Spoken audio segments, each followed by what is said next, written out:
I'm Nancy, 26, sitting here in my new apartment, surrounded by the soft glow of the sunset filtering through the large windows. I can hardly believe how far I've come. The walls are adorned with my paintings, a testament to the newfound freedom and self-expression I've discovered. But it wasn't always like this. 6 months ago, I was in a world of pain, both physically and emotionally. My brother Ethan broke my ribs during what was supposed to be a simple family dinner to celebrate his promotion. The physical pain was unbearable, but the emotional turmoil was even worse.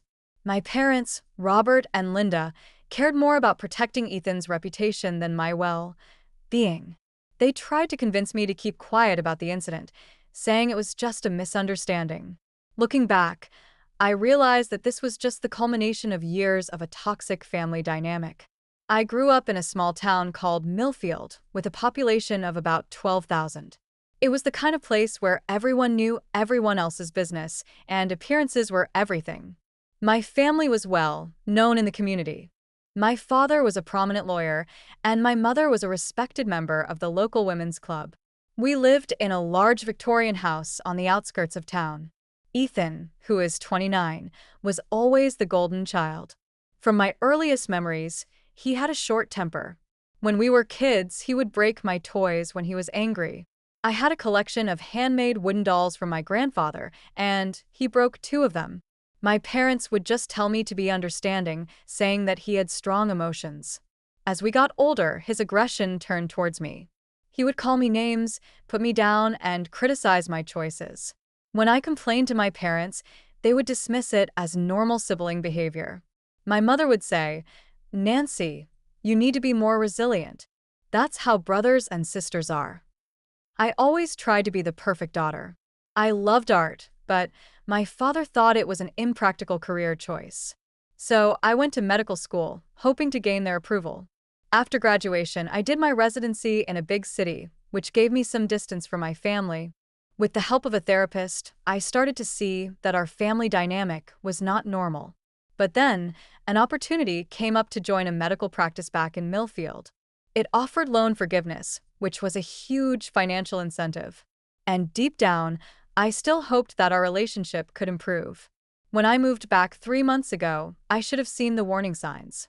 At my welcome home dinner, Ethan dominated the conversation, and my mother cut me off when I tried to share something from my residency.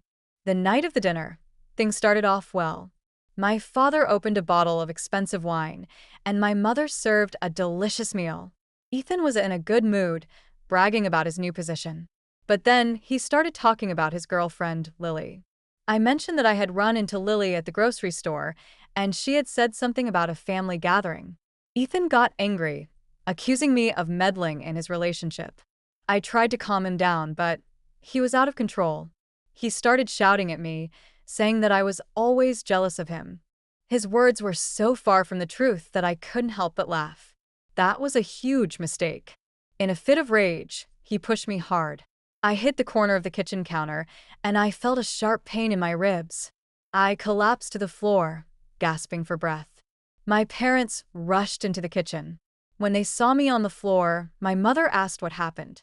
Ethan immediately said that I had tripped. I was in so much pain that I could barely speak.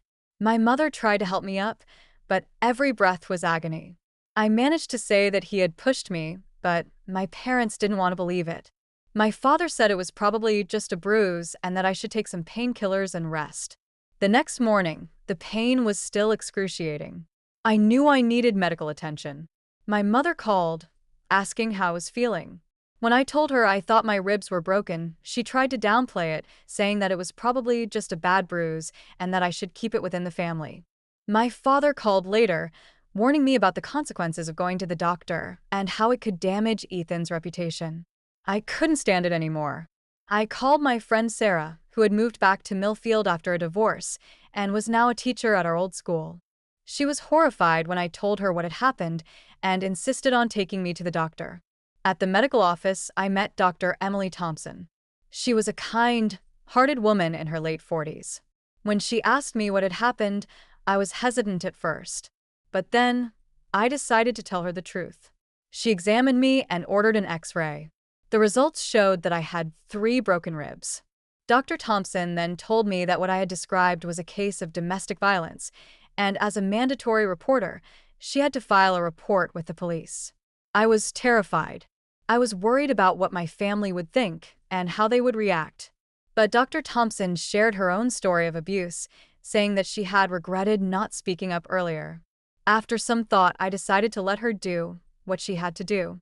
I knew it was the right thing, even though I was scared.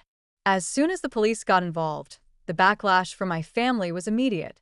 My father left me a furious voicemail, saying that I had betrayed the family. My mother was in tears, saying that I had ruined Ethan's career. Ethan texted me, saying that I had ruined everything. But I didn't give in. With Sarah's support, I started to build a new life. I joined a support group for family abuse survivors, where I met other people who understood what I was going through. One of the women, Lisa, had a similar experience with her brother. Her words of encouragement helped me stay strong. My aunt, Margaret, also reached out to me. She had had a falling out with my mother years ago because she had confronted my father about his favoritism towards Ethan. She had always been on my side, and having her support was a lifesaver. I took practical steps to secure my independence.